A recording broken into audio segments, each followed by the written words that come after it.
Биз Кыргызстан демократиялык кыймылынын КДКнын 35 жылдык мааракесин өткөрүү боюнча 1 айдан бери катуу даярдык көрүп атканбыз.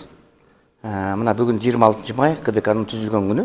Бүгүн ушул София мейманканасында биз ушу Кыргызстандын баардык бурчтарынан келген жалпы патриоттордун КДКнын мүчөлөрүн баарын чогултуп маараке салтанаттуу жыйын кылмакпыз. Кече София мейманканасынын администратору чалып болбой калды, өтпөй кала турган болуп калды, өткөрө албайбыз, свет деген өчүп калыптыр, бизде шарт жок экен, болбой калды деп кече катуу бизге жагымсыз кабарды берди. Биз анын баарын башыбыздан өткөн. Ошон үчүн биз ага болгон жокпуз. Келишимге кол коюлган болчу.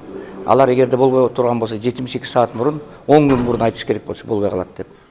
Андай айткан эмес. Мына кече эле биздин балдар келип, мына столдордун баары могу жерде турат, баардык даяр болчу. Ошон үчүн бул эми кээ бир мамлекеттик, кээ бир органдардын, мамлекет бийлик органдардын кээ бирөөнүн бот тоскондору азыр бирок жакшы мамлекеттик катчыга, Марат Муханчыга чыгып, ал киши ГКМБга, башкаларга чыгып, азыр аштырганга аракеттерди көрүп атат. Ал киши да келип катышат. Кудай берсе өтүш керек.